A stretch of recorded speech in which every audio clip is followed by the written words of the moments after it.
Stop believing the paycheck-to-paycheck myth. 78% of Americans are living paycheck to paycheck. You've heard this stat before, right? It's everywhere. And with rising housing costs, skyrocketing healthcare, and higher food prices, it's easy to believe. But let me ask you, what if it's not true? Here's the thing. This statistic comes from a survey by payroll.org, yes, the payroll company. If you dig deeper, you'll find it's wildly misleading. The survey didn't actually ask if people are living paycheck to paycheck. Instead, they asked, how difficult would it be to meet your financial obligations if your next paycheck was delayed by a week? Here's what they found.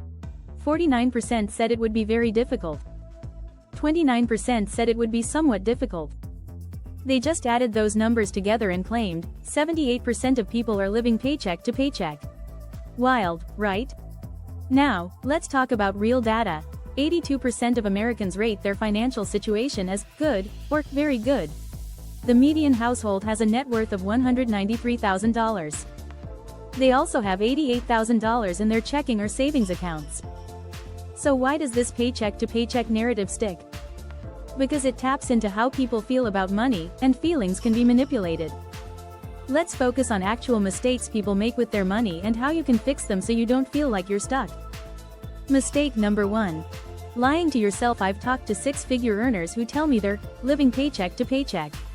But here's the truth. They're not broke. They're contributing $23,000 a year to their 401k, paying private school tuition, or buying a new car every 4 years.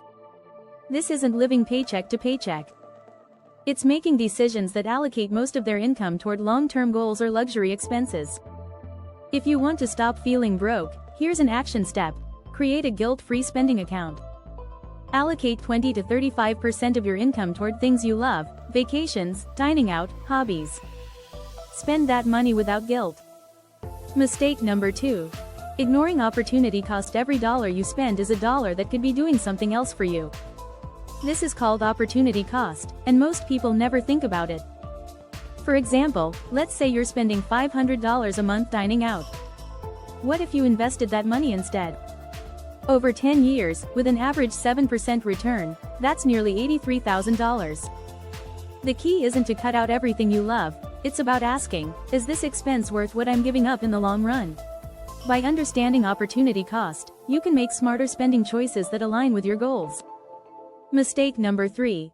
Not tracking your spending. Here's a big one. Most people have no idea where their money actually goes. You might think you're spending $100 a month on coffee, but when you track it, it's $250. Take 1 month to track every dollar you spend: rent, groceries, subscriptions, random Amazon purchases. Patterns will start to emerge. Maybe you're still paying for a gym membership you haven't used in months, or dining out more than you realize. Action step. Use an app, spreadsheet, or even a notebook to track your spending.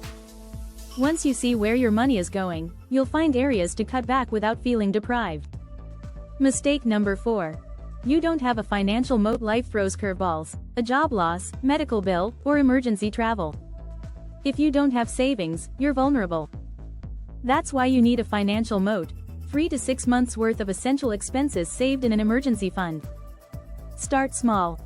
Even $100 a month adds up over time. Keep this money separate from your checking account, so you don't accidentally dip into it. This cushion will give you peace of mind and protect you from financial disasters. Mistake number 5. Treating luxuries as investments. Let's get real. Your $2,000 mattress or espresso machine isn't an investment. It's a luxury. Investments, by definition, are things that generate financial returns: stocks, bonds, real estate. It's fine to spend money on things you love, but be honest about what they are. Don't justify every purchase as an investment in your happiness or productivity. Action step. Before making big purchases, run the numbers.